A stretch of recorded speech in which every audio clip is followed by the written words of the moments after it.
This is Theater Talk. I'm Susan Haskins. Here with me is my co-host, Michael Riedel of the New York Daily News. The Roundabout Theater Company has revived a terrific 1962 musical, Little Me. It's really a very funny show, and it has one of the great Broadway scores by one of the great Broadway composers. He is, of course, CY COLEMAN. You all know his musicals, Sweet Charity, The Life, Barnum, City of Angels. I could go on, but let's get right to the man himself. CY COLEMAN, welcome to Theater Talk. Well, thank you. Thank you very much. That's quite an introduction. I'm very good at those I introductions. know, terrific. I like it. Inspired, though, by the It was talent. inspired for me, yes. CY, I'm always curious to know how a musical comes to be written. Can you sort of take us back to 1962 and tell us the circumstances under which you came to write Little Me? I think Little Me was, there was a book out that was not even really a book. It was sort of like a photographic album. Well, it was excuse me for interjecting, it was a Right. fake biography. It wasn't indeed, it was a fake biography Exactly. of a movie star and quite a they were big bestseller. very funny photographs. Yes. They were extremely funny. And Cy Feuer and Ernie Martin, who were the hot producers at that particular time, went to Neil Simon, and they had this idea, you know, and of having Sid Caesar, who just came off of Show of Shows, do a variety of characters in the life of this woman. And then, you know, we had auditioned, Carolyn Lee and I had auditioned for Feuer and Martin, too. She was the lyricist. She was the on show, lyricist, and we had some hits at that time, like Witchcraft, The Best Is Yet to Come. And they came to us, and they had been coming to us with various shows. Matter of fact, the first thing they came to us with Skyscraper, we never did that. We did Wildcat, and then they brought us Little Me. Mm-hmm. Actually, we were going to do another show called The King from Ashtabula with Gore Vidal, but that died, as so many shows do. You know, it died before it got there. right. And that's exactly how it happened. So now Neil contrived this book. What he did was make a very funny book and a tour de force for Sid Caesar, where he played 7 or 8 roles. And it was a laugh minute. And then Bob Fosse came in. He was both co-director and choreographer. And Little Me was quite an experience. Really, why? Well, you know, first of all, Carolyn Lee and I were like Gilbert and Sullivan at the time. You know, we were getting to a point where we were slipping the manuscripts under the door. You weren't talking? We weren't talking. So there were a lot of battling going on. Sid was going through a very tough period, both emotionally and mentally and so forth. And Fosse wasn't getting along with him too well. Now, Sid has confessed that he had a big addiction problem. Was this? Yes, he definitely did. Yes. As a matter of fact, you know, and he's a wonderful talent. He's a really sensational talent. But you know, I remember that strangely enough, for a guy that is so funny, he had really he wasn't too articulate, you know, with people.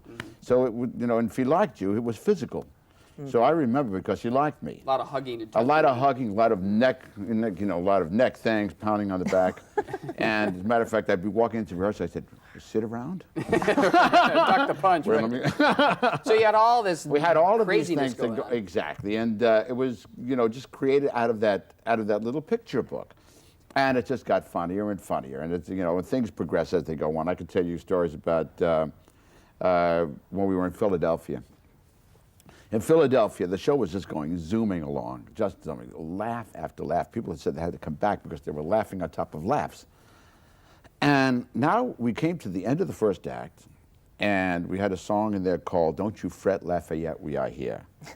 With everything going on, I mean, here is Belle Poitrine going to entertain the troops in her own inimitable fashion. Yes, she's the heroine, Belle Poitrine. Belle Poitrine, exactly. And we had everything. Sid Caesar up on a hill. We had people just dancing all around. And somehow, the show was going great.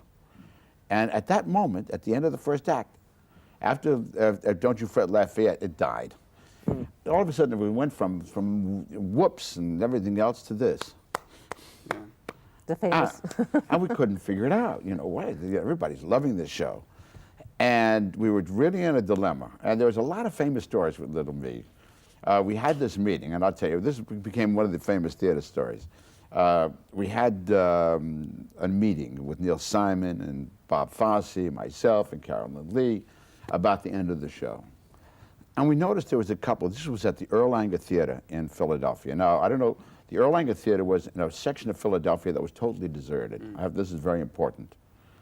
It was just dark. You had to really go through some bad neighborhoods to get there. Now, we had our meeting, and we noticed there's a couple. Now, we're fighting with each other. There's a couple sitting there, and I'm thinking, Carolyn, my God, we're having an important meeting. She's inviting her friends to stay. In the meantime, Cy Fury is thinking, Fosse, will he ever not do this? And Neil Simon, we're all going, now we're all sitting there. And by the way, they're interjecting into our meeting. Yes, we agree with you about that. And so, now, at the end of the meeting, we walk out in this deserted street, and we're standing underneath the marquee, and they walked up to us and said, we want to thank you for the most entertaining and enlightening evening we've had in the theater. And they walked off into the night. They're just strange people? And they said, weren't they with you? Weren't they with you? So they had just sat there. At the meeting. Yes. Well, I'll tell you one more story about Little Me. I just won't bog you down with stories about it. I want you to clear up one anecdote. This is the one that's going to happen, yeah. We had, I described, where we were, because it was about 3 blocks from City Hall. Right. Bob Fosse had cut a lyric of Carolyn's. I didn't tell her, you can't do that. I mean, you're not supposed to do that. We have got a union. You don't cut lyrics, or even notes for that matter. So now, she walked in and he cut it, and she heard right at the top, she heard this cut, she missed this lyric, and she ran out of the theater, she was a big woman, and she ran 3 long blocks down to City Hall, and somehow managed to talk a traffic cop into coming back with her. I don't know how she got him to do that, but she was very persuasive. She got him back, and when she got into the theater, and she looked around, and there was Neil Simon. She said, arrest him. And then Fosse said, arrest him. Then there was Fury and Martin, she said, arrest them.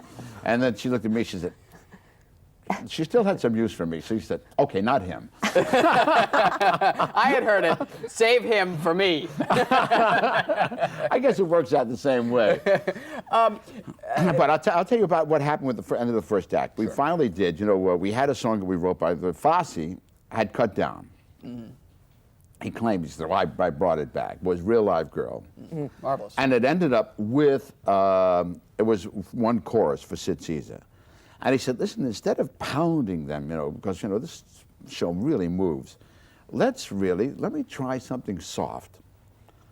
And he did this ballet, the World War I soldiers doing this ballet. It was soft and sweet. And this is one of those moments in the theater when you're standing at the back of the theater, you're just puzzled as to what's happening, why they're not really, and we're waiting for this number, and the place erupted. And the number hit. I mean, that's one of those good stories. Right. And I try to figure it out, in retrospect, what had happened. And what I felt is this: the show had been going along at such a clip that they'd gotten used to laughing, and they never had a chance to catch their breath. At the end of the first act, by putting in Real Live Girl, by putting in this beautiful ballet, it slowed down, it gave them a chance to absorb everything that they had seen before, and they decided they liked it. Yeah. I'm a huge fan of Little Me, but it's generally not been considered sort of, the A-list of the great old musicals that have been revived quite a bit. The Guys and Dolls, My Fair Lady, some of yours, City of Angels. Why do you think that is? Why has it not really catapulted into the front ranks of the great musical comedies? Well, I'll tell you this. I think it is. I think it's a very unique and special thing, and I think this particular version, and I'll tell you about that too, that's been doing, I think it will really show that. The new Martin Short version, yeah. The new Martin Short and Faith Prince, it was Martin Short doing the Sid Caesar.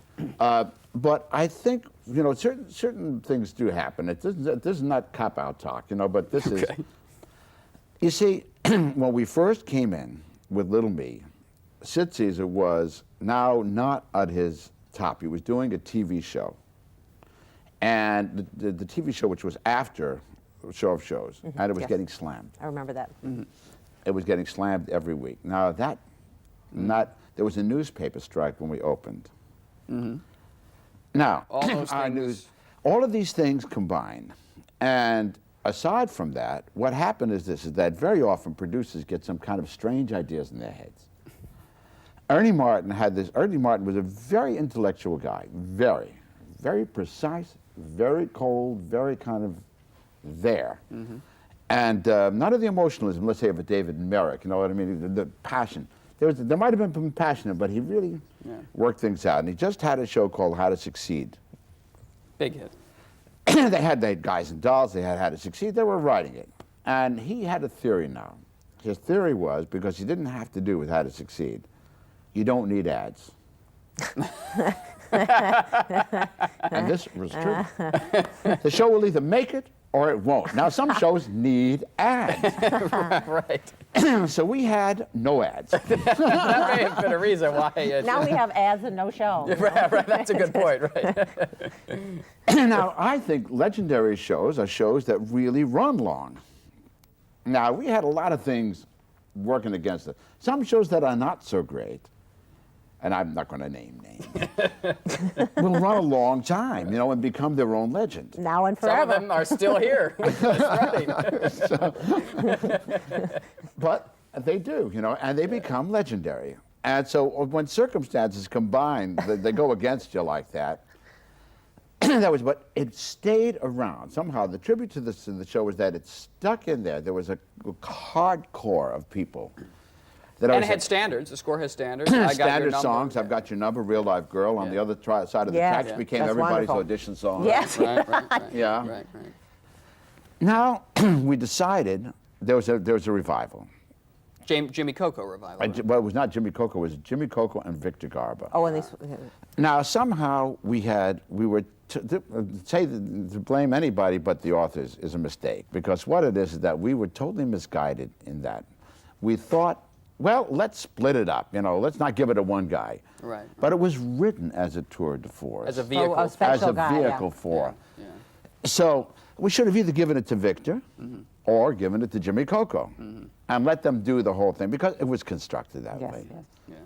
And we didn't do that. We made a lot of mistakes over there. So I mean, so that didn't further it, but the legend remained. Everybody talked about it, and I think that's our power. The people that came to see it, finally, there were those that felt so strongly about it that people would talk about it. We got to do Little Me. We got to do. There were always, you'd bump into somebody who would say, "I've got to play that part." Broadway producers who have talked about reviving. Ah, yes, absolutely. You know, it would always come up. Now, in this version, what happened is there was something that happened that's quite different in this particular version with Rob Marshall. By the way, you know, Rob is not here. You know, He was going to be here, but you're filling He in. was going to be for- here, but I'm filling in for Rob. But it gives me a chance. Rob Marshall, the director and Rob, choreographer. I'm choreographer, and I must tell you, I'm just going to give. This guy is just terrific. You're talking about comers on the scene, people who are there. Rob. Does he show up for rehearsals, I hope? He not TV only shows up for programs? yes. Fortunately, he does, and it's a good thing he does, because he's wonderful. Yeah. I can say that because he's not here. I would have said it if he's here. Now, they came up with an idea, and I think it was Faith Prince who did that. You know, who said she wanted to play the role. She wanted to play both roles. You see, what happened is against it, we had the role of Belle Poitrine was played by two actresses. Old Belle Poitrine and young Belle Old Poitrine. and yeah. young. Right. And she said she wanted to really kind of like do both parts. And we could figure it out how. I said, but I've got a duet. You know, in the last part of the second act, I said, where older and younger sing. And Rob had this idea of, let's give her a terrific, to a new number. Now, there was very funny scenes. We had, when we first did it, it starts off, she's telling her story in the Southampton mansion. Then the second version, she was a drunk in a bar. Some very, very funny lines.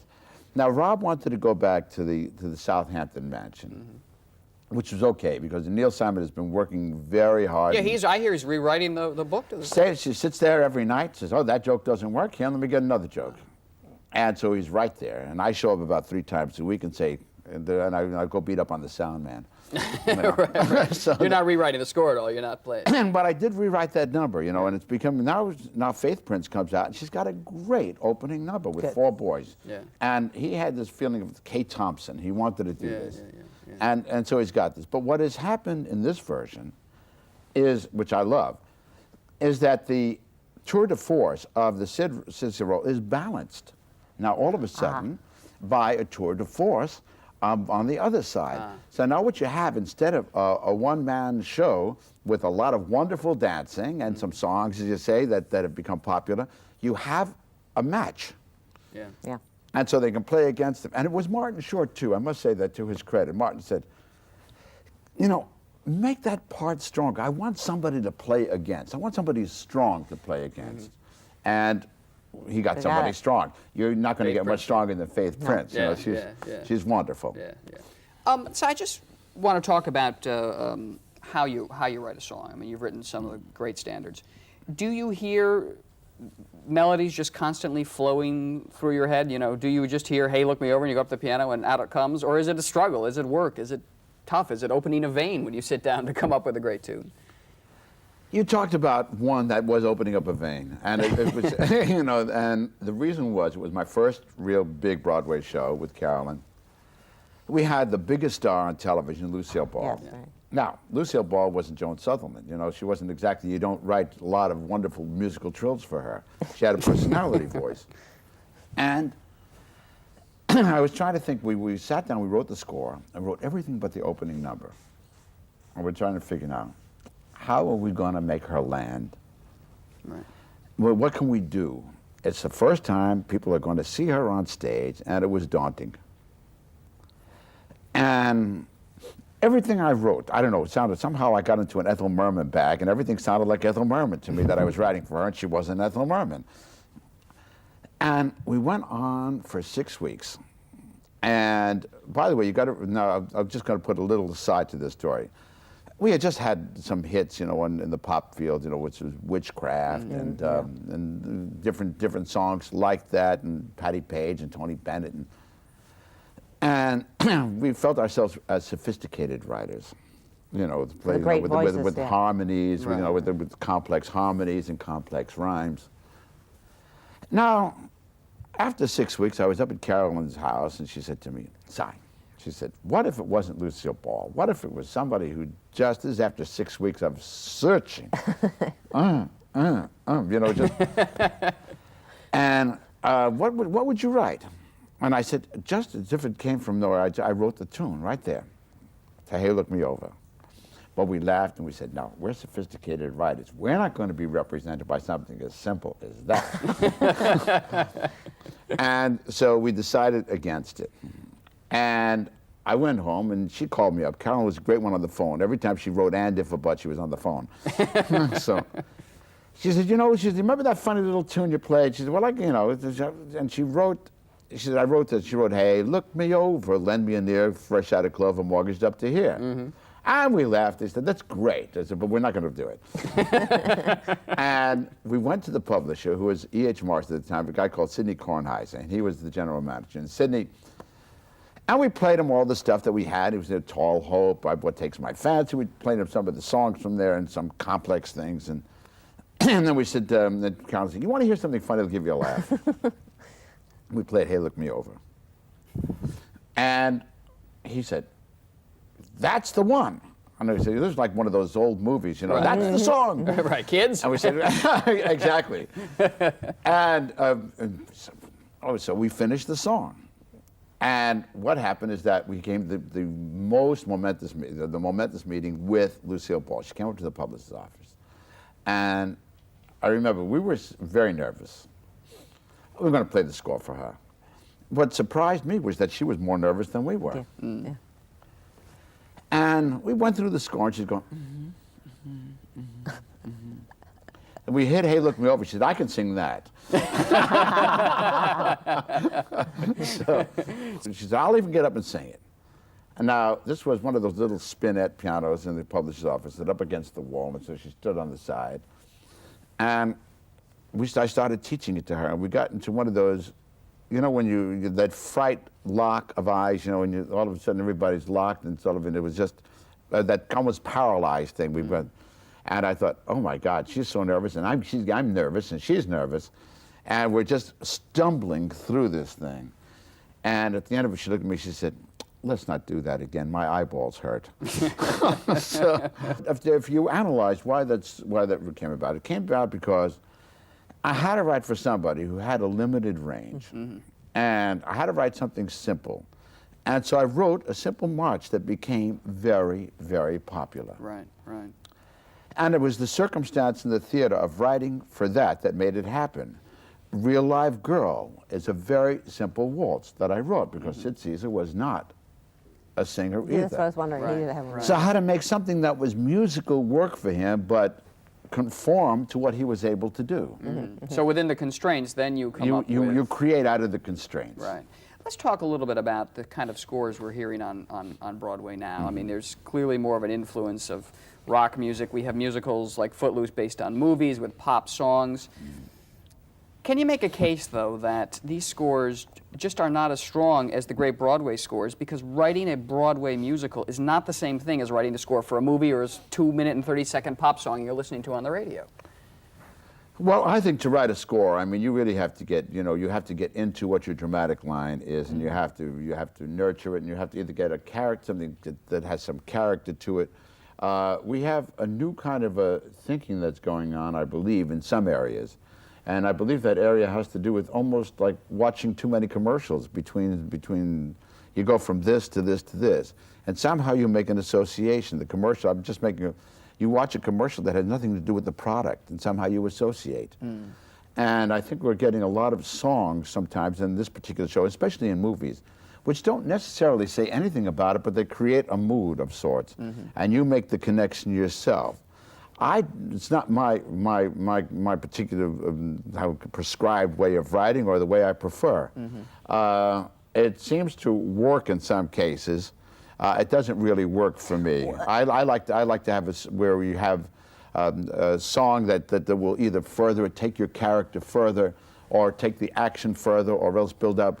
And I think surprises are always good. And you can't build up surprises without some kind of dramatic, That's right. Something happening there. It's like the old musicals, like say prior to Showboat in Oklahoma, where they had many different composers and sort of almost like skits with songs. In a sense, you're right. Yeah. Because they used to say, we got a song about a greenhouse. We'll put a greenhouse in there.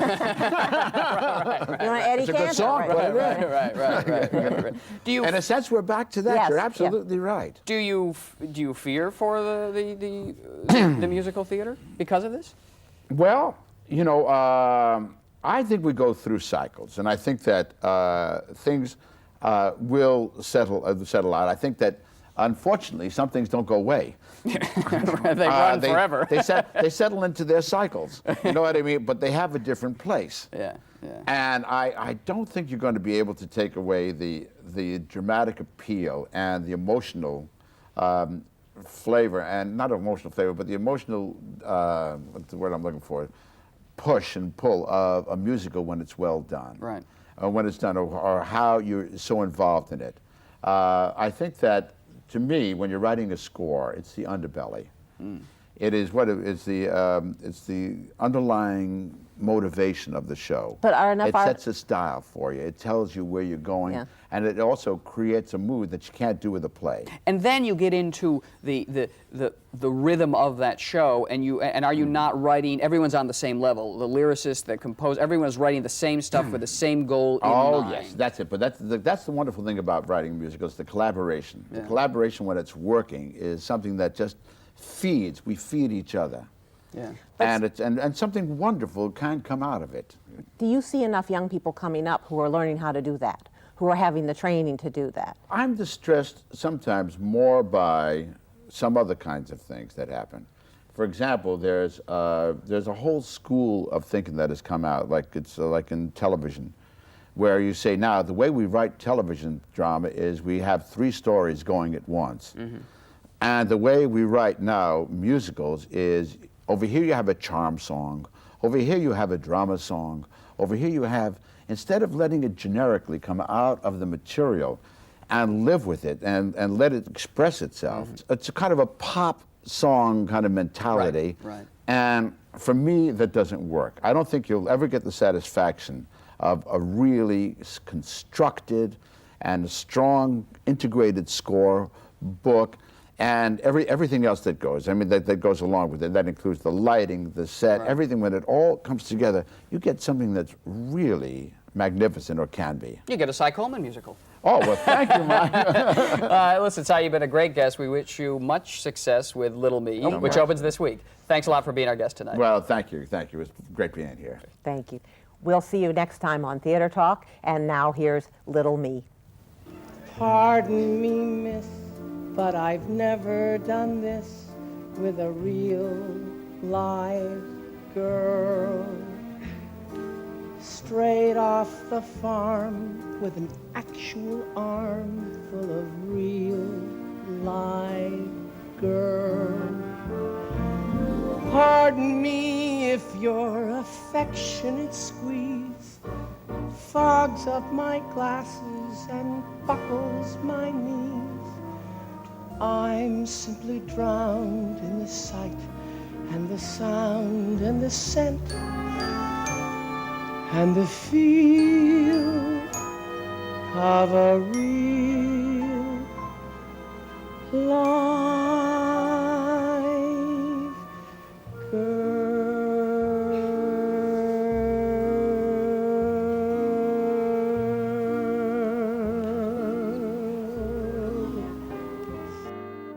Playbill Online is the official website of Theater Talk and the home of the Playbill Club, providing exciting opportunities for theater lovers.